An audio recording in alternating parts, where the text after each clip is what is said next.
Billionaire abandons his twins over skin color, divorces wife. 2 years later, she returns with unexpected revenge. Welcome back, my beloved story family, to another profound journey that will touch your hearts and perhaps change how you view love, privilege, and human dignity. Today's story strikes particularly close to my heart, as it reminds me of a truth I witnessed firsthand just days ago at St. Michael's Children's Hospital. But before we begin this powerful tale, I want to thank each of you who engaged with our previous story. Did you enjoy it? If you did, comment a big yes, I did now. When you pour out your heart, love, and support on our stories, they touch me deeply. Your comments, especially those sharing similar experiences, remind me why I continue sharing these powerful life stories. Each like, comment, and subscription fuels my passion to bring you more compelling tales of human triumph and transformation. Together, we're building a community that understands the power of storytelling to heal and inspire. For those joining our storytelling family for the first time, you've arrived at a powerful moment. Today's story will challenge everything you believe about unconditional love and reveal how prejudice can poison even the most seemingly perfect lives. What unfolds next might forever change how you understand human nature. Here's why today's story strikes particularly close to my heart. 3 days ago, I was at St. Michael's Children's Hospital, where I've been volunteering every Tuesday for the past decade. The pediatric ward has become my sanctuary, a place where I witness both life's profound challenges and its beautiful moments of grace. That morning, as I walked through the familiar corridors with their colorful murals and gentle lighting, I carried books and toys to share with the young patients. The children's faces always light up at the sight of new stories to discover, but that day, something extraordinary unfolded before my eyes. The quiet routine of the ward was about to transform into a moment that would stay with me forever, reminding me of life's unexpected twists and the strength of maternal love. As I arranged the storybooks on the mobile cart, the sound of joyful sobs drew my attention. There, at the end of the corridor, stood a mother, her arms stretched wide, as her twin boys ran toward her. After 2 months of separation due to a critical surgery and recovery, they were finally reuniting. The boys, not more than 5 years old, collided with their mother's embrace, their small hands clutching her dress as if they'd never let go. Through her tears, she whispered, "My babies, my precious babies." That raw display of maternal love, the unbreakable bond between a mother and her children, brought tears to my own eyes. In that moment, I understood once again why family bonds transcend all earthly barriers. Watching that mother hold her twins, showering them with endless kisses and love, my thoughts drifted to today's story. A tale that proves how the miracle of parenthood should transcend all superficial boundaries. Yet sometimes, even those who seem to have everything, wealth, status, success, can let prejudice poison the purest form of love. What I'm about to share with you is a story of a brilliant woman named Astria, whose joy of bringing twins into this world quickly turned into heartbreak when her billionaire husband's true colors emerged. But remember, life has its own way of balancing the scales of justice. This story will take you on a journey through love, betrayal, and a mother's determination to protect her children at all costs. So settle in, my beloved family, as we explore how one woman's pain transformed into the most powerful form of justice. But before we dive into Astria's remarkable journey, here's where I need your help. Comment below where you're watching from. I want to take this moment to connect with you, my cherished story family. Each of you who has joined our storytelling family knows that these aren't just tales, they're real experiences that touch hearts and change perspectives. Now you've done that, let's return to Astria's story. Long before heartbreak cast its shadow over her life, Dr. Astria Blackwood stood as a beacon of excellence in the scientific community. Born to middle-class parents in a small Massachusetts town, she showed remarkable intelligence from an early age.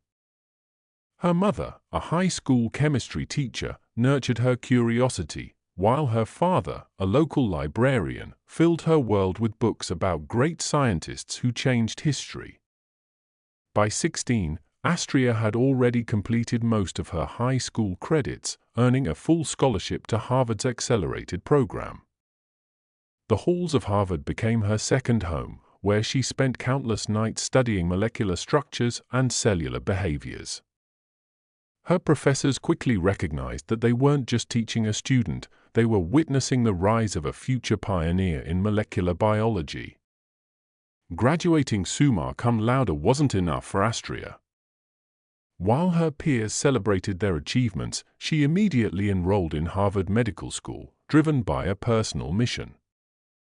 You see, Astria had lost her beloved grandmother to an aggressive form of cancer during her undergraduate years. This loss transformed her academic pursuit into a deeply personal quest. She didn't just want to understand cellular biology, she wanted to revolutionize how we fight cancer at its most fundamental level. Her doctoral thesis on innovative targeted therapy approaches earned her international recognition, setting the stage for a career that would push the boundaries of medical science. By the time Astria turned 32, her name had become synonymous with groundbreaking cancer research. Her laboratory at Massachusetts General Hospital buzzed with activity day and night, as she and her team worked tirelessly on a revolutionary approach to targeting cancer cells. The walls of her office displayed not just her numerous awards and accolades, but also letters from patients' families, reminding her daily of the real lives hanging in the balance. Her latest project focused on developing a novel treatment that could potentially reprogram cancer cells, making them vulnerable to the body's natural immune response. While other researchers doubted the feasibility of her approach, Astria's determination never wavered. She often worked through weekends, missing family gatherings and friend celebrations, driven by the promise of her research. Her colleagues would find her in the lab at dawn, analyzing data from overnight trials, her coffee cup long empty but her enthusiasm still full. The scientific community watched with growing interest as her preliminary results showed unprecedented success rates in laboratory trials. Major medical journals began featuring her work, and research grants poured in from prestigious institutions worldwide. Yet Astria remained grounded, focused more on the potential impact of her work than the acclaim it brought. She kept her grandmother's photo on her desk, a constant reminder of why she pushed herself so hard. Each breakthrough, no matter how small, brought her closer to her goal of transforming cancer treatment forever. The day Dominic Thorne walked into Astria's laboratory changed everything. It was a crisp autumn morning, and she was focused intently on her microscope, analyzing cell behavior patterns from her latest trials. Her team had just achieved a significant breakthrough in their research, and the air buzzed with excitement. The sound of confident footsteps echoing through the lab barely registered in her concentrated state. Dr. Blackwood, your work is nothing short of revolutionary. The rich, deep voice drew her attention from the microscope. There stood Dominic Thorne, the renowned neurosurgeon whose name graced medical journals and whose surgical techniques had redefined brain cancer treatment. At 38, he cut an impressive figure in his tailored suit, his steel-gray eyes holding an intensity that matched his reputation. As head of the hospital's board of directors, his presence in any department usually sent staff scrambling to attention. But Astria merely straightened her lab coat and met his gaze with professional curiosity. Dr. Thorne, I wasn't expecting the board's review until next month. Her direct approach seemed to catch him off guard. Most people were intimidated by his presence, his billion-dollar medical empire, and his legendary status in the medical community. A slight smile crossed his face as he moved closer to examine her research notes. I read your latest paper on cellular reprogramming. It kept me up all night. I had to see this work for myself.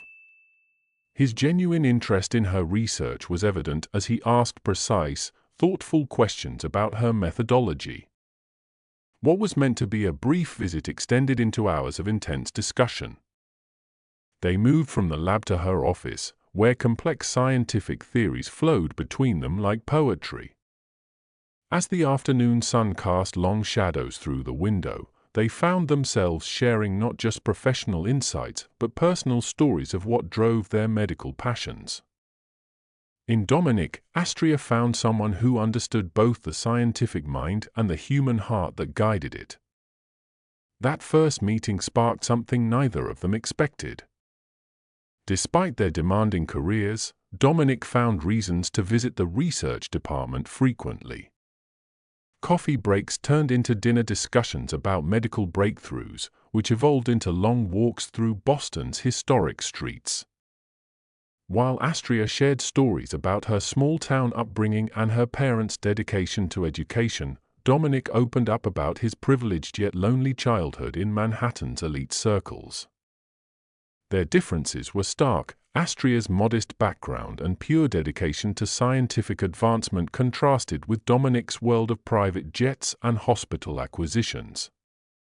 Yet these differences seemed to draw them closer. He admired her brilliant mind and unwavering commitment to her research, while she was touched by how he used his wealth to make advanced medical care accessible to underprivileged communities. Their romance blossomed in stolen moments between surgeries and research trials. Late-night phone calls discussing medical journals turned into conversations about dreams and fears.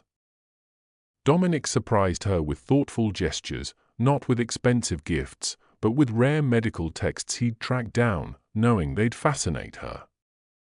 The hospital staff watched in amazement as the billionaire surgeon and the dedicated researcher fell deeply in love, their shared passion for medical advancement bridging their different worlds. During a rare weekend away from their work, as they walked through the Harvard Medical School campus where both their journeys began, Dominic confessed, "You've shown me that true wealth lies in the power to change lives through medicine, not in bank accounts." The evening of the Cancer Research Breakthrough celebration marked a turning point in both their professional and personal lives. Astria's team had finally achieved statistically significant results in their clinical trials, proving their revolutionary treatment method could effectively target aggressive cancer cells. The hospital's grand conference hall buzzed with excitement as medical professionals from around the world gathered to witness the presentation of their findings. Astria stood at the podium, her voice steady with conviction as she presented the data that could change countless lives. In the front row, Dominic watched with pride, his hand resting on a small velvet box in his pocket. As she concluded her presentation to thunderous applause, Dominic was supposed to take the stage to announce the hospital board's increased funding for her research. Instead, he walked up to the podium and turned to face both Astria and the audience. "Ladies and gentlemen, we've witnessed something extraordinary today. Not just in the realm of medical science, but in the power of unwavering dedication to saving lives." He turned to Astria, whose cheeks flushed with slight embarrassment at the personal turn of his speech. "Dr. Astria Blackwood, you've shown me that true success isn't measured in dollars or accolades, but in the lives we touch and the differences we make." To everyone's surprise, including Astria's, he lowered himself to one knee. The audience fell silent. "You've changed not just the future of medicine, but my entire world view. Every day with you reminds me why I became a doctor in the first place."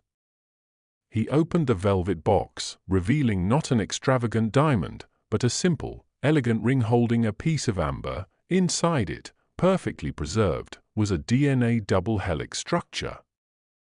"Will you continue changing the world with me, as my wife?" The hall erupted in applause as Astria, tears gleaming in her eyes, nodded yes. Their kiss sealed not just their love, but a promise of a future where their combined dedication to medicine could achieve even greater heights. Little did they know that their greatest challenge lay not in their professional lives, but in the personal test of love, prejudice, and justice that awaited them. The late afternoon sunlight streamed through the floor-to-ceiling windows of Maison de Blanc, Boston's most exclusive bridal boutique, casting ethereal shadows across the imported marble floors. Astria stood before the three-panel mirror, watching the gentle sway of her wedding dress, a masterpiece of French craftsmanship featuring thousands of hand-sewn silver threads that caught every ray of light. The 6 months of wedding preparations transformed into a harmonious blend of elegance and scientific precision, much like Astria herself. While Dominic's social circle expected an extravagant society affair, Astria brought her methodical nature to the planning, ensuring each detail held meaning. She chose the Boston Museum of Science's oceanfront hall for the ceremony, where crystalline windows would reflect both the sunset and their shared dedication to scientific advancement. The guest list grew to 400, a delicate balance between Dominic's high society connections and Astria's close-knit academic community. Her mother took charge of preserving intimate touches amid the grandeur, incorporating family heirlooms and traditions into the celebrations. The centerpieces would feature rare botanical specimens in hand-blown glass vessels, combining beauty with scientific significance. Even their wedding favors reflected their shared passion. Each guest would receive a small telescope, engraved with their names and wedding date, accompanying a donation in their honor to fund medical research scholarships. As the wedding day approached, the contrast between the two families became increasingly apparent. The Blackwoods, with their modest means but abundant warmth, found themselves navigating the unfamiliar waters of high society. Astria's father, still wearing his well-worn librarian's reading glasses, sat across from Dominic's parents at the first family dinner, his honest enthusiasm for discussing scientific literature bridging the initial awkwardness. Dominic's mother, Victoria Thorne, a fixture in Manhattan's social scene, initially viewed Astria with thinly veiled skepticism. "Darling," she'd said during their first meeting, adjusting her Cartier bracelet, "surely you understand our concern. The Thorne family has certain expectations." But as she witnessed Astria's genuine brilliance and grace under pressure, her frost began to thaw. By the engagement party, Victoria was proudly introducing Astria as "our brilliant doctor who's revolutionizing cancer treatment." Dominic's father, Richard Thorne III, proved a harder sell. His concern centered less on social status and more on what he called practical matters. During a tense private conversation in his wood-paneled study, he questioned Astria about her career ambitions. "A Thorne wife typically focuses on family and philanthropy," he stated firmly. Astria's calm response about combining research with meaningful charitable work, particularly in making advanced medical care accessible to underserved communities, finally earned his grudging respect. Meanwhile, the Blackwoods worked overtime to ensure their daughter's happiness while maintaining their dignity. Astria's mother spent hours learning proper etiquette for high society functions, determined not to embarrass her daughter. Her father, ever practical, refused financial assistance from the Thornes for the wedding, instead contributing their modest savings with pride. Their unconditional love and support became Astria's anchor amid the whirlwind of merging two vastly different worlds. Late one evening, as Astria and Dominic sat in their newly furnished penthouse overlooking Boston Harbor, their conversation drifted from medical journals to future plans. The city lights twinkled below like stars in a terrestrial sky as they shared their vision of combining their personal and professional legacies. "I want our children to inherit both our passion for medicine and your incredible mind," Dominic mused, his fingers intertwined with hers. Their dreams took shape between sips of wine, a family that would bridge worlds just as their marriage had. They talked about teaching their future children the value of both scientific inquiry and compassionate care, of using privilege to create positive change in the world. Astria shared her hopes of raising children who would understand the beauty of discovery, just as her parents had nurtured her curiosity. "I want them to know that true wealth lies in knowledge and kindness," she said, thinking of her own modest but rich upbringing. Dominic nodded, adding that he wanted their children to have what he'd missed, a childhood filled with genuine warmth and understanding, not just material abundance. Together, they mapped out their family's future with the same precision they applied to their medical work. They planned to convert the penthouse's library into a children's learning space, filling it with both scientific equipment and children's books. Their family would be a perfect synthesis of their worlds, blessed with resources but grounded in values, privileged but purposeful. The first year of marriage unfolded like a beautiful symphony of personal and professional triumphs. Astria and Dominic moved seamlessly between groundbreaking medical achievements and tender moments of domestic joy. Their penthouse became a hub of both scientific discussion and intimate happiness, hosting dinner parties where Nobel laureates mingled with family members over home-cooked meals. Professionally, they soared to new heights. Astria's cancer research entered its final trial phase, showing promising results that exceeded even the most optimistic projections. The medical community buzzed with excitement as her team published paper after paper, each one bringing them closer to a treatment that could save millions. Dominic's neurosurgical practice expanded across the East Coast, with his innovative techniques becoming the gold standard in brain surgery protocols. Their collaborative projects flourished as well. Together, they established the Blackwood Medical Research Foundation, combining his business acumen with her scientific expertise. The foundation focused on making cutting-edge treatments accessible to underserved communities, a perfect blend of their shared values. Their partnership in the medical field earned them the nickname the Golden Couple of Medicine in professional circles. But beyond their public success, it was their private moments that truly defined their happiness. They maintained a ritual of Sunday morning coffee on their balcony, discussing everything from the latest medical journals to their childhood memories. Dominic would surprise Astria with late-night visits to her lab, bringing her favorite takeout when she worked late. She, in turn, would leave him encouraging notes before his complex surgeries, each one containing a relevant scientific quote that made him smile beneath his surgical mask. On their first wedding anniversary, after a private celebration at the Museum of Science where they'd exchanged their vows, Astria and Dominic made the decision that would change their lives forever. Sitting in the observatory, beneath a blanket of stars, they agreed it was time to expand their family. "My research is entering a stable phase," Astria explained, her eyes bright with excitement. "The treatment protocols are nearly perfected." Dominic squeezed her hand, adding that his new surgical center was fully staffed, allowing him more flexibility with his schedule. The timing felt perfect, their careers were established, their foundation was thriving, and their love had only grown stronger. They approached parenthood with the same thoughtful dedication they brought to their medical work. Astria began taking prenatal vitamins, adjusted her lab schedule to reduce exposure to harmful chemicals, and conducted thorough research on genetic health factors. Dominic renovated part of their penthouse, transforming his rarely used home office into what would become a nursery, complete with constellations painted on the ceiling, a tribute to the night they made their decision. "Our child will have your brilliance," Dominic would say, resting his hand on Astria's stomach, though they weren't yet expecting.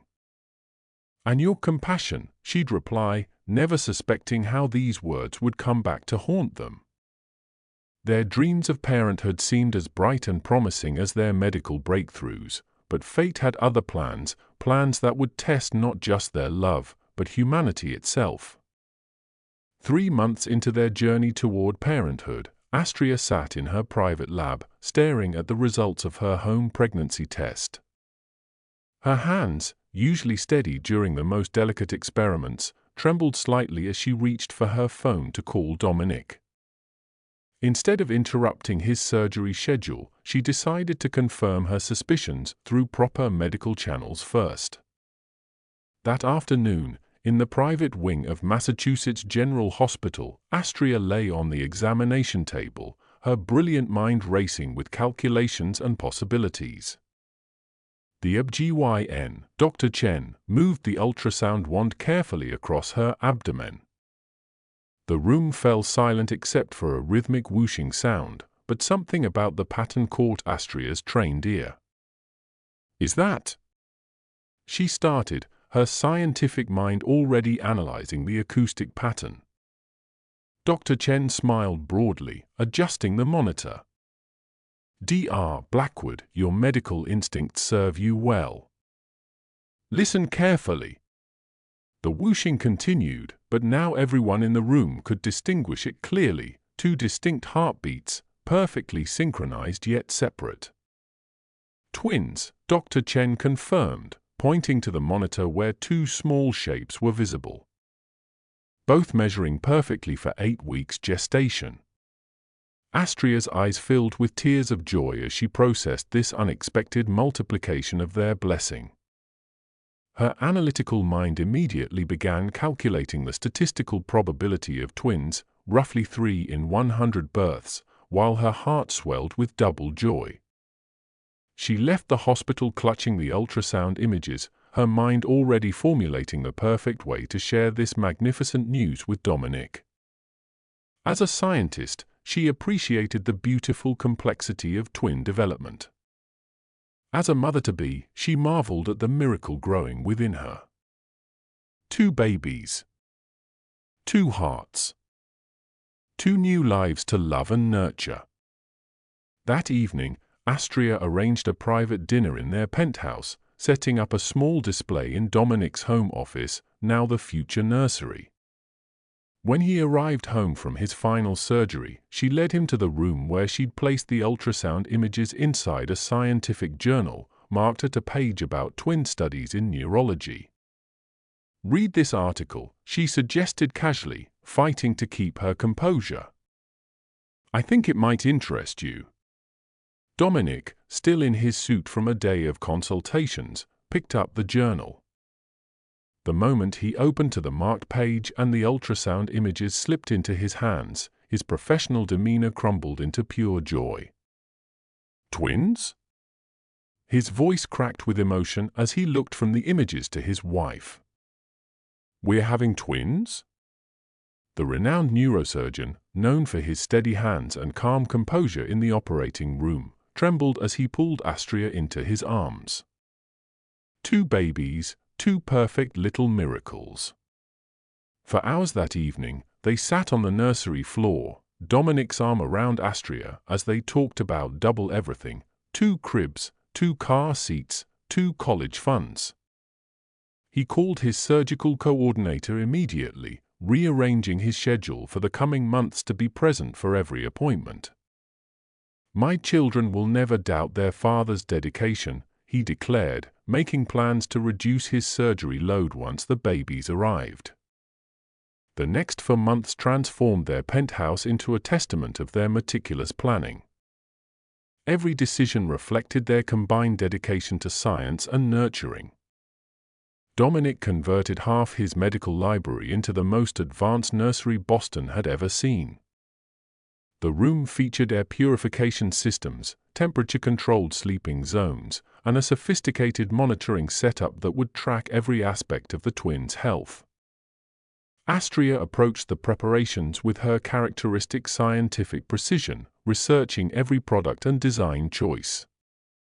She created detailed spreadsheets comparing safety ratings of different cribs, car seats, and baby monitors.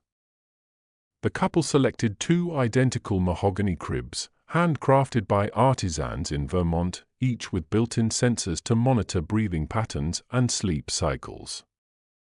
Their shared passion for medicine influenced their choices in unique ways. The nursery walls were painted with a mural of the human DNA double helix, rendered in soft, calming shades of blue and gold. Educational mobiles featuring molecular structures hung above each crib, Dominic's idea, which made Astria laugh and fall in love with him all over again. The twins' wardrobe grew to include matching outfits in neutral colors, each piece carefully selected for comfort and safety. Astria insisted on organic materials, while Dominic focused on supporting small, ethical manufacturers. Even their baby books had a scientific twist, one titled Baby's First Laboratory, and the other Future Nobel Prize Winner.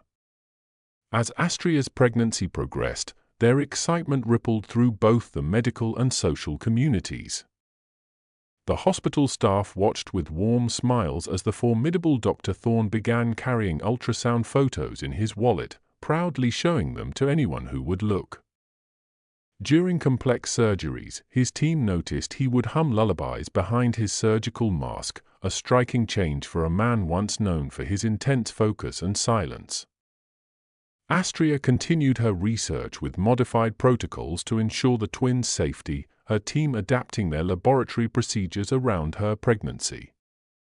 Her growing belly became a source of joy in the research department, with her colleagues organizing surprise baby showers in the lab break room, complete with molecularly structured cake and baby bottles filled with colored lab solutions as decorations. The couple spent evenings reading medical journals about twin development, tracking every milestone with wonder. Each kick and movement became a celebration, with Dominic keeping a detailed log of the twins' activity patterns. He would press his ear against Astria's belly, claiming he could distinguish between the baby's movements. "This one will be our researcher," he'd say, feeling a gentle kick on the left. "And this one," he'd smile at a stronger kick on the right, "will be our surgeon." Their shared enthusiasm infected everyone around them. Even Victoria Thorne, Dominic's usually reserved mother, began knitting 2 identical baby blankets, a skill she had practiced since her own pregnancy decades ago. The first hint of discord appeared during a routine family dinner at the Thorne mansion. Victoria, arranging silver baby rattles as table decorations, casually mentioned genetic testing. "Darling, have you considered amniocentesis?" The Thorne family has always been thorough about these matters. The suggestion carried an undercurrent of something deeper, something that made Astria's scientific mind pause. Dominic's reaction surprised her. His usual warm demeanor shifted slightly as he discussed the family's medical history with an intensity she'd never witnessed before. "The Thorne bloodline has maintained certain characteristics through generations," he said, his tone carrying an odd weight. When Astria mentioned her own diverse genetic background, a brief silence fell over the table. Later that week, during an evening ultrasound appointment, Dominic's questions to Dr. Chen became increasingly focused on genetic markers and physical traits. His hand, usually gentle on Astria's shoulder, tensed with each response. Though he maintained his loving exterior, something had changed in his eyes, a shadow of expectation, of preconception, that hadn't been there before. The subtle shifts continued. Dominic began spending more time in his office, reviewing family albums and old medical records. When Astria discovered him late one night studying genetic inheritance patterns, he quickly closed the books, claiming it was merely professional curiosity. But she had seen enough, pages filled with highlighted passages about dominant traits and family characteristics. The final red flag arose during a charity gala in their honor. As they discussed the twins' future, Richard Thorne III raised his glass in a toast to the next generation of true Thornes. The emphasis on true sent a chill through Astria's heart, though she couldn't quite understand why. Dominic's grip on her hand tightened, not in reassurance, but in something that felt like anxiety or expectation. My dear story family, as we stand at this pivotal moment in Astria and Dominic's journey, I feel compelled to pause. The weight of what comes next reminds us why these stories matter so deeply. If your heart has been moved by their love story, if you believe that true love transcends all barriers, social, racial, or economic, take a moment to show your support. Press that thumbs up button. Let it represent your stand against prejudice and your belief in unconditional love. Each like sends a powerful message that reaches far beyond this channel. It tells others that we, as a community, stand united against discrimination in all its forms. Your simple action helps these crucial stories reach more hearts, change more minds, and perhaps prevent similar stories of prejudice from unfolding in real life. Now, let us return to that fateful day at the hospital, where the true test of love and character was about to begin. The day began like any other Tuesday at Massachusetts General Hospital, until Astria felt the first contractions during her morning research review. 2 months before her due date, she instantly knew something wasn't right. Her scientific mind clicked into action, timing the contractions while calmly instructing her assistant to call Dr. Chen and notify Dominic's surgical department. Within minutes, the pristine halls of the maternity ward burst into action. Dr. Chen's face betrayed concern as she reviewed the monitors. The twins are showing signs of distress. Their heart rates are elevated, and there's indication of umbilical cord compression. The word struck Astria with the force of a physical blow, but her years of medical training helped her maintain composure. "Where's Dominic?" she asked, breathing through another contraction. The nurses exchanged glances. Dr. Thorne was in the middle of a delicate brain surgery that couldn't be interrupted. Time seemed to move in slow motion as Dr. Chen explained they needed to perform an emergency C-section. The twins couldn't wait. The medical team rushed Astria into the operating room, the machines beeping in an urgent symphony around her. Through the haze of pain and medication, she could hear Dr. Chen's steady voice directing the team. "Both babies are in breech position. Blood pressure dropping. We need to move quickly." Astria, the brilliant researcher who had saved countless lives through her work, now found herself completely dependent on her colleagues to save her babies. The operating room filled with the controlled chaos of an emergency C-section. Dr. Chen's skilled hands moved with precision as she worked to bring the twins into the world. The first baby emerged at 2:47 p.m., the perfect little boy, his cries strong and determined. 30 seconds later, his brother followed, their combined voices creating a powerful duet that filled the room. "They're beautiful," Dr. Blackwood, the nurse said, her voice catching with emotion as she cleaned and examined the first twin. "Both boys are completely healthy." Through her tears of joy, Astria caught a glimpse of her sons, their rich brown skin glowing under the surgical lights, their tiny features a perfect blend of her and Dominic. The nurses quickly conducted their initial assessments. 5 pounds, 3 ounces for baby A, 5 pounds even for baby B, called out the pediatric nurse. Excellent APGAR scores for both. Despite their early arrival, the twins showed remarkable strength, their vital signs stabilizing quickly. They were fighters, just like their mother. As the medical team worked to complete the procedure, Astria could hear her son's cries growing stronger. Each sound was a testament to their survival, their resilience. The neonatal team hovered nearby, ready to whisk the twins to the NICU for observation, standard protocol for premature births. But before they left, the nurses brought them close to Astria's face, allowing her a precious moment with her children. She kissed each tiny forehead, whispering words of love and welcome, completely unaware that these first moments of pure joy would soon be shattered. The maternity ward buzzed with unusual tension as news of the twins' birth spread among the staff. Nurses who had cared for countless newborns over their careers exchanged meaningful glances. The whispers started in the break room, traveled down the corridors, and reached the administrative offices. Several staff members who had worked with Dominic for years seemed particularly unsettled. A senior nurse of 20 years stood at the nurse's station, gripping her clipboard tightly as she reviewed the birth's documentation. "Has anyone contacted Dr. Thorne?" she asked, her voice carrying an edge of concern. The head nurse shook her head, still trying to reach his office. The pediatric resident who had assisted in the delivery kept returning to check on the twins, her face a mixture of worry and protective determination. She spent extra time in the NICU, hovering near their incubators, as if standing guard.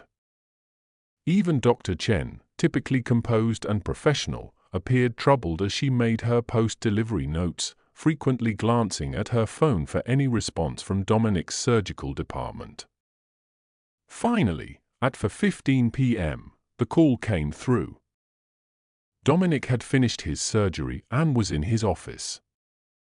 The head nurse patched through the video call to Astria's recovery room, where she lay recovering, eager to share their joy with her husband. The screen flickered to life, showing Dominic in his pristine office, still in his surgical scrubs. "The twins are here," Astria announced, her voice filled with emotion. "They're beautiful, Dominic. Both healthy, just small. They need some time in the NICU, but they're perfect." Her words tumbled out, fueled by joy and post-delivery hormones. The nurse, standing nearby, held up her phone, showing a photo of the twins in their incubators. The silence that followed stretched for an eternity. Dominic's face, usually warm and expressive, turned to stone as he stared at the image. His jaw clenched, his knuckles whitened as his hands gripped his desk. When he finally spoke, his voice was cold, clinical, a tone Astria had never heard him use with her before. "I'll have my office contact you," he said flatly, and the screen went black. Within the hour, Dominic's office sent an encrypted email to the hospital administration. The message was cold, clinical, and devastating. He demanded immediate genetic testing for both twins, questioning their paternity. His legal team had already been contacted, and he was exercising his right to deny any responsibility until conclusive DNA results were available. The hospital administrator, a longtime colleague of both doctors, read the email 3 times in disbelief. More demands followed. Dominic requested his name be withheld from the birth certificates pending investigation. He ordered all hospital staff to deny his connection to the births if asked. Most shockingly, he declared that due to the twins' appearance, he had reason to believe there had been a serious breach of trust in his marriage. His final instruction landed like a physical blow: he would not be visiting the maternity ward or NICU. Any attempt to contact him should go through his legal team. The message ended with a stern reminder about patient confidentiality protocols, effectively silencing any staff who might speak out against his actions. The administrator's hand shook as she forwarded the message to the hospital's legal department. In 20 years of medical administration, she had never seen anything like this.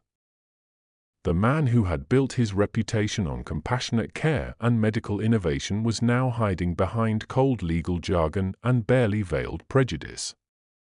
The surgeon who had spent countless hours operating on patients of all backgrounds was now rejecting his own children based solely on their appearance. The divorce papers arrived at the hospital at 8:47 p.m., barely 6 hours after the twins' birth. A stone-faced courier in a pressed suit delivered them directly to Astria's recovery room, ignoring the nurse's protests about disturbing a post-surgical patient. The thick manila envelope bore the letterhead of Boston's most ruthless divorce firm. Inside, along with the divorce petition, was a single sheet of Dominic's personal stationery. His familiar handwriting, usually used for loving notes and medical observations, now carved cruel words across the page: "Your deception has destroyed everything. I cannot forgive this betrayal. Do not attempt to contact me." The documents demanded immediate separation, challenged paternity, and included a gag order preventing Astria from making any public statements about their marriage or divorce. Dominic's lawyers had worked with brutal efficiency, preparing paperwork that would protect his reputation while questioning her character. The final page included a proposed settlement, a sum that might have seemed generous to some, but to Astria represented nothing but blood money for her children's rejection. The weight of betrayal finally broke through Astria's composed exterior at midnight. The maternity ward had grown quiet, the twins were sleeping peacefully in the NICU, and she found herself alone with the shattered pieces of her life. The brilliant researcher, who had faced countless professional challenges with unwavering strength, crumbled under the weight of personal devastation. Her hands trembled as she reread Dominic's note, tears blurring the cruel words. Every memory of their life together took on a new, haunting meaning: his recent questions about genetics, his father's emphasis on the true or Thorn lineage, the family albums filled with carefully curated photos. The signs had been there, but love had blinded her to their significance. "How could I have been so naive?" she whispered into the darkness. The physical pain of her C-section paled in comparison to the agony in her heart.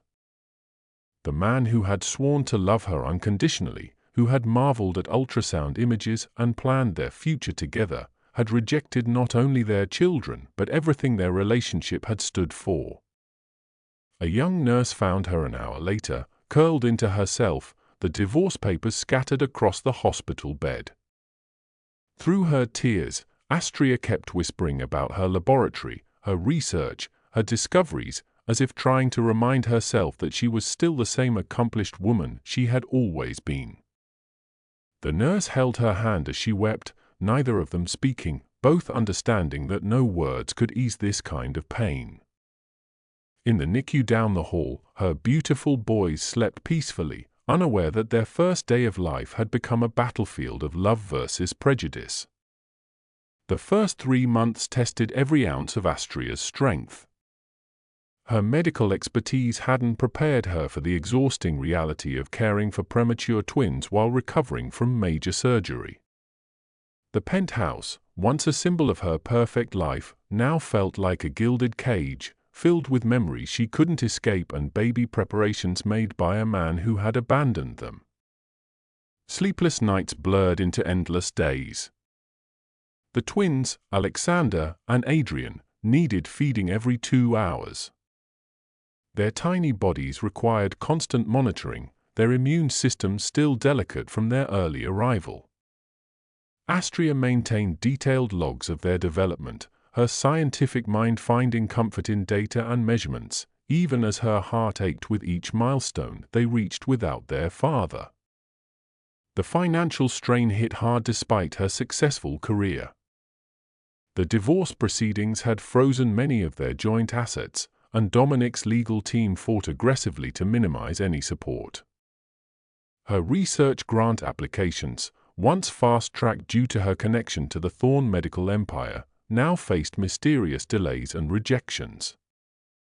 The simple act of leaving the house became an exercise in courage.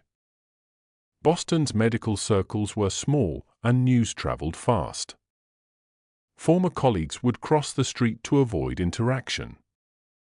Hospital staff who had once celebrated her pregnancy now averted their eyes. The worst moments came during necessary pediatric visits, where mothers would pull their children closer as she passed, as if her situation might be contagious. Yet through it all, Astria found strength in her son's eyes. Every smile, every tiny grasp of their fingers around hers, reminded her that she hadn't lost everything. She would catch glimpses of herself in mirrors, dark circles under her eyes, hair hastily pulled back, designer clothes replaced by practical nursing wear, and remind herself that she was still Dr. Astria Blackwood, brilliant researcher, dedicated mother, survivor. Help came from unexpected places. The first ally emerged in Dr. Chen, who not only provided exemplary medical care for the twins but also became a fierce defender of Astria's reputation within the hospital. She reorganized the twins' appointments to times when certain staff members weren't present, protecting them from prejudiced eyes. Astria's research assistant, Michael, proved invaluable. He transformed part of the lab's break room into a safe space where she could work while keeping the twins nearby. The young scientist would hold crying babies during crucial experiments, his gentle humming of chemical formulas serving as unexpected lullabies. Other lab members followed his lead, creating a protective circle around their leader and her children. Most surprisingly, Victoria Thorne appeared at Astria's door one rain-soaked evening. "I've made a terrible mistake," she whispered, tears mixing with raindrops on her face. "Those boys are my grandsons, and no one, not even my son, can tell me otherwise." From that day forward, she became a regular presence, defying her son's orders and society's judgment to support the family he had rejected. The Blackwoods, true to their modest but loving nature, rallied around their daughter. Astria's mother took early retirement to help with childcare, while her father converted his small pension into a trust fund for the twins. Their unconditional love created a foundation of support that money couldn't buy, proving that true family transcends blood and social status. 6 months after the twins' birth, Astria made her return to the scientific community with quiet determination. She transformed her research methodology to accommodate her new reality, converting her home office into a secondary lab where she could analyze data while the twins slept. Her dedication caught the attention of Dr. Patricia Wong, head of an independent research institute known for backing groundbreaking projects. "Your recent paper on cellular regeneration is remarkable," Dr. Wong said during their first meeting. "The fact that you achieved these results while raising twins alone, that shows extraordinary brilliance and resilience." The conversation ended with an offer of independent funding and a new research facility, free from the Thorne family's influence. Astria's work took an unexpected turn, her personal experience influencing her scientific perspective. Her research into genetic markers led to groundbreaking discoveries about DNA expression and environmental factors. The scientific community began to whisper about her work for different reasons now, not about scandal, but about innovation. Her papers gained international attention, with 3 prestigious journals featuring her research on their covers. Within a year, she had secured 5 major research grants on her own merit. The laboratory that had once felt like a refuge became a symbol of her renaissance. Young researchers, particularly women facing their own battles in the medical field, sought positions under her mentorship. Each breakthrough, each publication, each success became a quiet rebellion against those who had expected her to fade away. On the other end, Alexander and Adrian bloomed into extraordinary children, their early struggles giving way to remarkable resilience. By age 2, they displayed the same brilliant curiosity that had defined their mother's career. Their playpen in the lab became a miniature scientific discovery zone where they conducted their own experiments with safe, child-friendly lab equipment specially designed by Astria's team. The twins developed distinct personalities while maintaining an unbreakable bond. Alexander, older by 30 seconds, showed an early aptitude for patterns and numbers. He would arrange his blocks by color and size, creating complex sequences that amazed his pediatric Ian. Adrian, the younger twin, possessed an uncanny emotional intelligence, often sensing when lab members had difficult days and offering his favorite stuffed molecule as comfort. Their questions about their father began around their 3rd birthday. "Why don't we have a daddy like Tommy?" Adrian asked one evening, his small face serious. Astria had prepared for this moment, crafting an age-appropriate truth that neither demonized Dominic nor diminished their own worth. "Some families are different," she explained, holding them close. "Ours is special because we have extra love to make up for missing pieces." The boys thrived despite the absence. Their grandmother Victoria's regular visits provided a connection to the Thorne family heritage, though she never mentioned Dominic. She taught them proper table manners and classical music appreciation, while Astria's parents balanced this with camping trips and science experiments in the kitchen. The twins grew into confident, compassionate children who viewed their unique family situation as an advantage rather than a deficit. By their third birthday, the boys had become minor celebrities in Boston's scientific community. Their presence at academic conferences, always impeccably behaved in matching lab coats gifted by Astria's research team, reminded everyone that excellence runs deeper than prejudice. The breakthrough came during a routine review of her cellular modification research. Astria was cross-referencing genetic markers when a pattern emerged, one that made her sit up straight in her chair at 2 a.m., her coffee going cold beside her keyboard. Her latest experiments had revealed a revolutionary method for targeting specific genetic sequences, a discovery that could transform cancer treatment forever. But as she dug deeper into the implications, she realized this was more than just a scientific breakthrough. The patents for this research, combined with her previous work, could reshape the entire medical research industry. More importantly, she discovered that several of Dominic's most recent surgical techniques relied heavily on principles she had pioneered in her early research conducted during their marriage. With trembling hands, she pulled up archives of their joint research projects.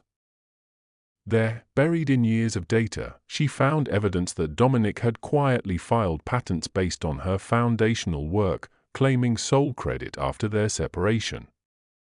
His recent rise in the medical community, his new surgical center's success, all built upon her innovations.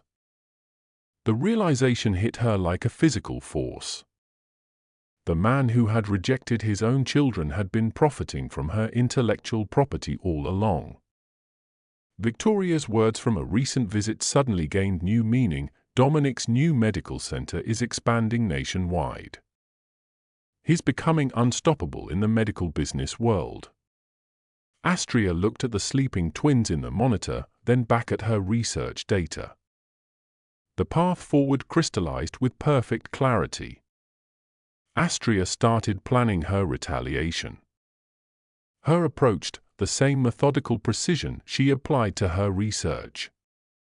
Each step was calculated, each move designed with scientific accuracy. She began by consulting Patricia Wong, not just as a mentor, but as someone who understood the cutthroat world of medical patents and corporate takeovers. "The evidence is undeniable," Patricia confirmed, reviewing the documentation. "His entire empire rests on your intellectual foundation." Together, they crafted a strategy that would protect both her research and her children's future. Astria assembled an elite team, patent attorneys who specialized in medical intellectual property, corporate lawyers with experience in hostile takeovers, and public relations experts who understood the power of timing. She worked through nights after the twins slept, building an airtight case. Her team discovered that Dominic had expanded his medical centers using venture capital funding, with his surgical techniques, based on her research, as the primary selling point. The investors had no idea that the intellectual property rights could be challenged. Victoria unknowingly provided crucial information during her visits, sharing details about Dominic's business expansion plans and upcoming investor meetings. Each piece of information became another component in Astria's carefully constructed plan. She waited patiently as Dominic's medical empire grew, knowing that the higher he climbed, the more devastating the fall would be. 3 years of meticulous preparation culminated in a strategy that would not only reclaim her intellectual property but also transform her position in the medical research world. The final piece fell into place when she received an invitation to present her latest research at an international medical conference, the same conference where Dominic would be announcing his nationwide expansion. Looking at her sons playing in their study corner of her lab, Astria felt a deep sense of purpose. This wasn't just about revenge, it was about justice, truth, and ensuring that her boys would grow up knowing that right eventually triumphs over prejudice. She marked the conference date on her calendar, knowing it would be the day everything changed.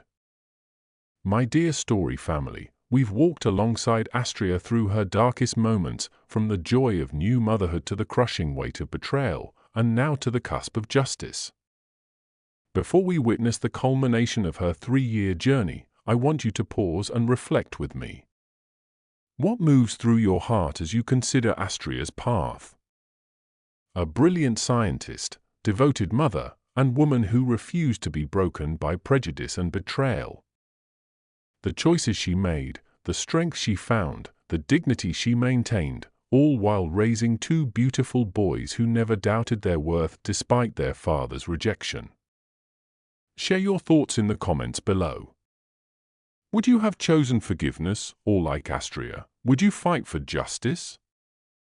Your perspectives and experiences matter to our community, and they might help others facing similar challenges. Let us know, what would you do if you stood in Astria's shoes?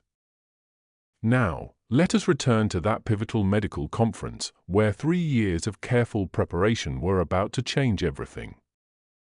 The International Medical Conference buzzed with anticipation as Astria took the stage.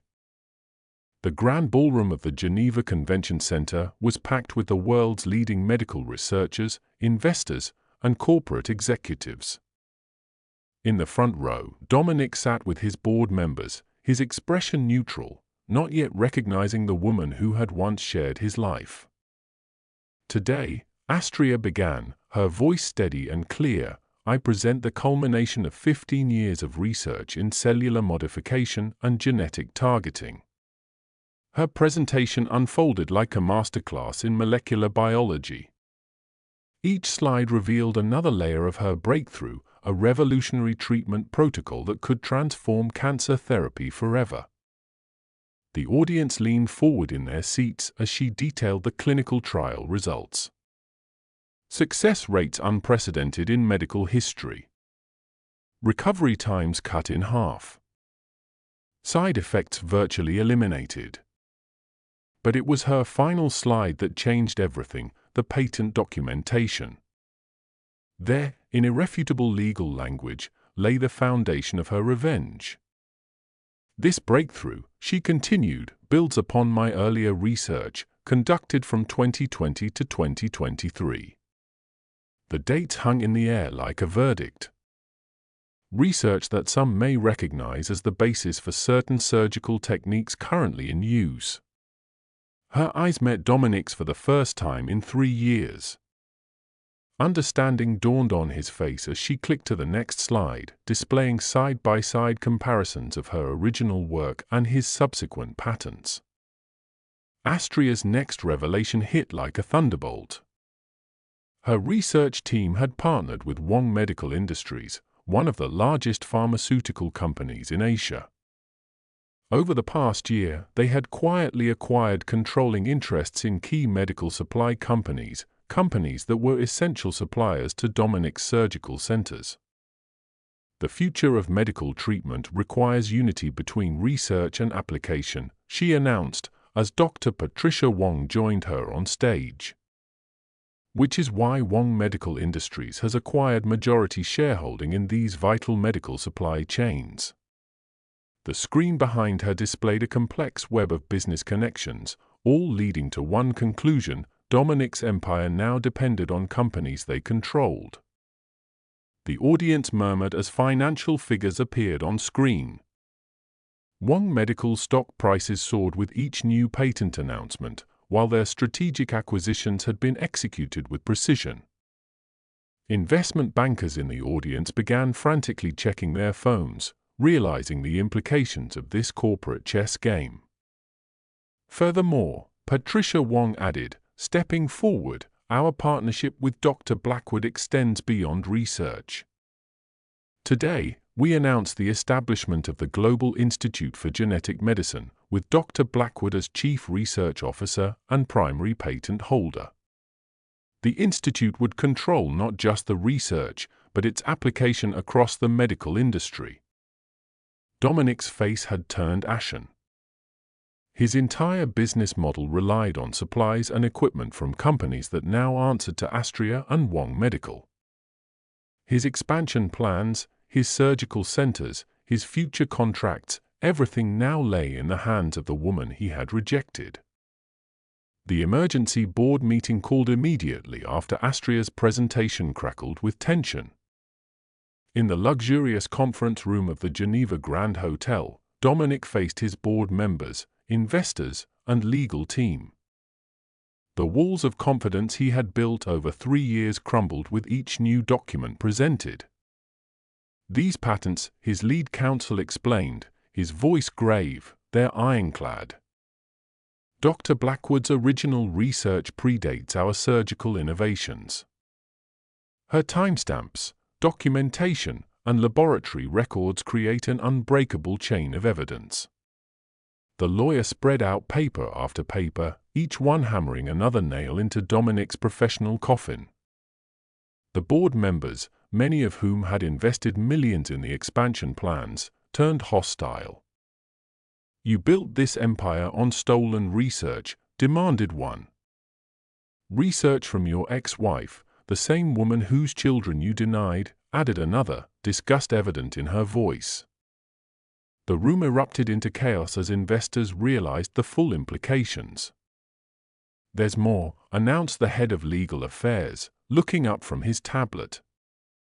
Dr. Blackwood and Wong Medical have just filed an intellectual property lawsuit.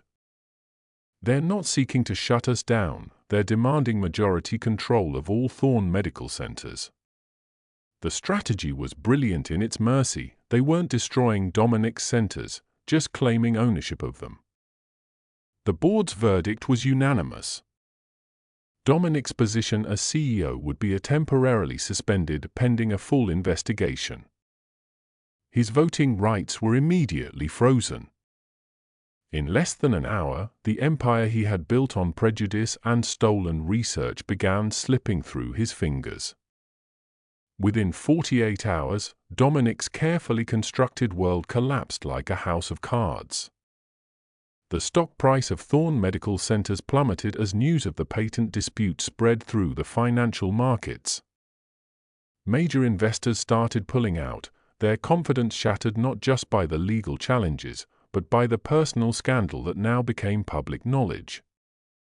News headlines blazed across medical journals and mainstream media alike, medical empire built on stolen research from rejected wife. The story proved irresistible, a brilliant researcher whose work was appropriated by the same man who had abandoned her and their newborn twins over their skin color. Social media exploded with outrage, and hashtags demanding justice trended worldwide. His professional allies deserted him one by one. Speaking invitations were withdrawn. Medical boards began reviewing his privileges at major hospitals. The prestigious universities that had granted him honorary degrees quietly began the process of rescinding them. Even his oldest friends in the medical community stopped taking his calls, unwilling to be tainted by association. The final blow came from his own mother. Victoria Thorne called a press conference, standing proudly beside Astria and her grandsons. "My son's actions reflect the worst kind of prejudice," she declared, her voice firm. "These beautiful boys are Thornes, regardless of their skin color. And their mother's brilliant mind deserves full credit for her innovations." Her public support of Astria and denouncement of her own son's action sent shockwaves through Boston's social circles. Dominic's attempts to fight back only worsened his situation. His angry denials came across as desperate and bitter. Each public statement dug his hole deeper as journalists uncovered more evidence of his systematic appropriation of Astria's research. When he finally tried to offer a settlement, it was too late. The board of directors had already voted to accept Wong Medical's terms, effectively ending his control over the empire he had built. The media coverage intensified as the full story emerged. Medical journals published detailed analyses of how Astria's early research had been systematically used without credit. The timeline became clear. While she was struggling as a single mother, her groundbreaking work had been quietly fueling her ex-husband's rise to prominence. Pioneering research, the hidden story behind Thorne Medical Centers became a viral exposé, featuring interviews with former lab assistants and hospital staff who had witnessed both the research development and the personal tragedy. Dr. Chen finally spoke publicly about the day of the twins' birth, her testimony painting a damning picture of prejudice in the highest levels of medical leadership. Medical ethics committees launched investigations into every patent under Dominic's name. One by one, they traced the fundamental concepts back to Astria's original work. The scientific community rallied around her, with leading researchers publicly acknowledging how her early theories had shaped current medical practices. International news outlets picked up the story, framing it as a cautionary tale about discrimination in the medical field.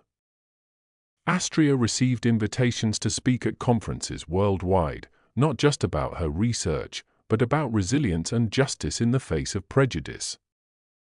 Her composed demeanor and focus on scientific advancement rather than personal vengeance earned her widespread admiration. The most powerful coverage came from a photograph that went viral, Astria in her lab coat, her twin boys beside her in matching miniature lab coats, all three beaming as she received the Preston Award for Medical Innovation. The image became a symbol of triumph over discrimination. As the legal battles concluded and Astria's position in the medical world soared, her greatest joy came from watching her sons flourish. Alexander and Adrian, now 3.5 years old, became the beloved mascots of the new Global Institute for Genetic Medicine.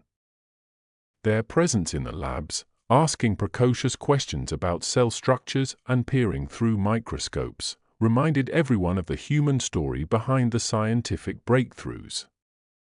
The boys' natural intelligence and curiosity blossomed in an environment that celebrated both their minds and their heritage.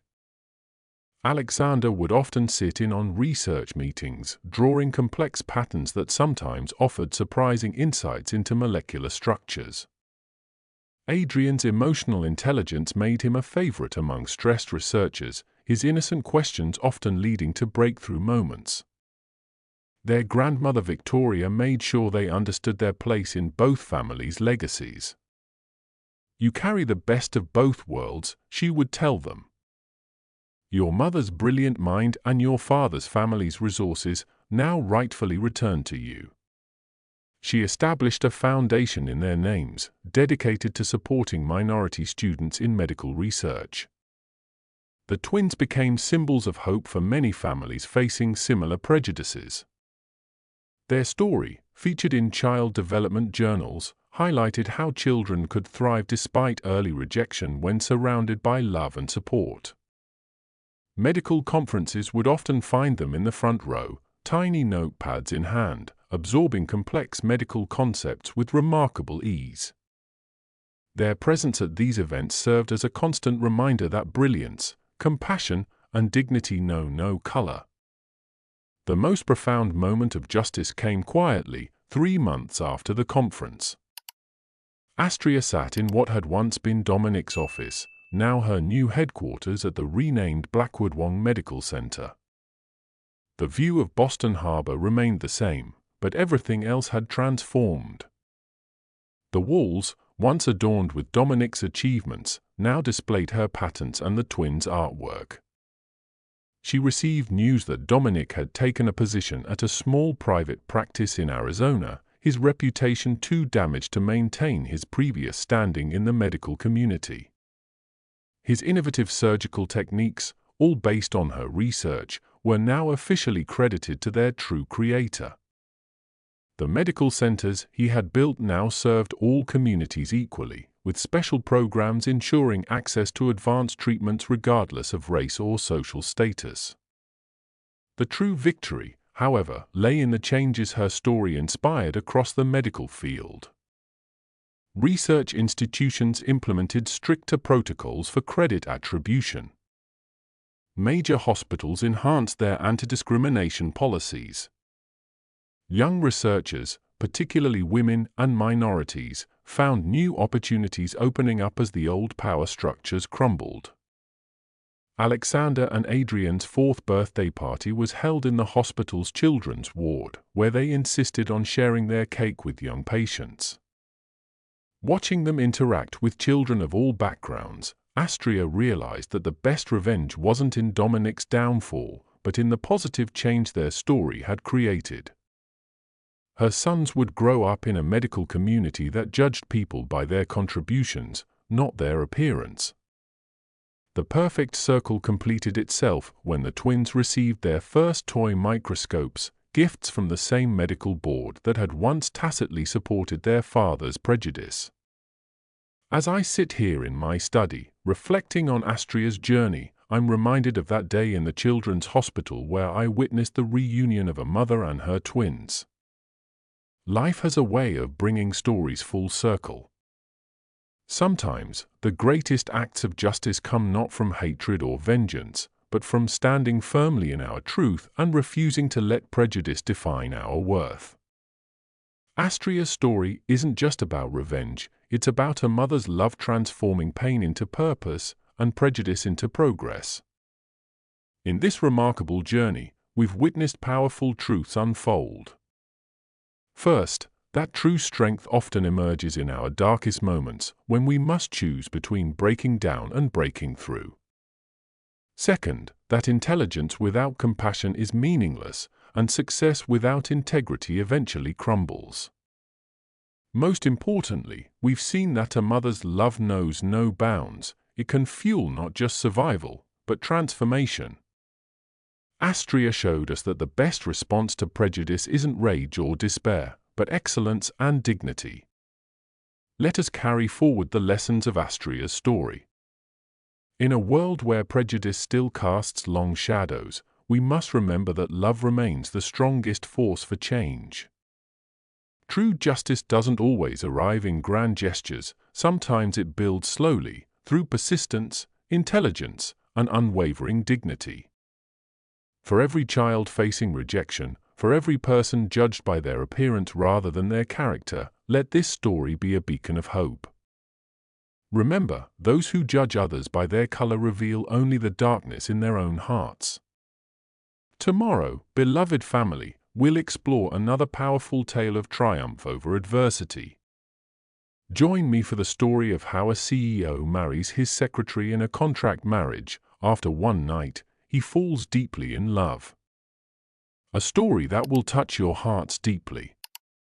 Until we meet again, my cherished story family, hold these tales close to your hearts. Remember to keep sharing your thoughts in the comments below. Your words inspire others and strengthen our community. Stay blessed, stay kind, and never stop believing in the power of love and justice.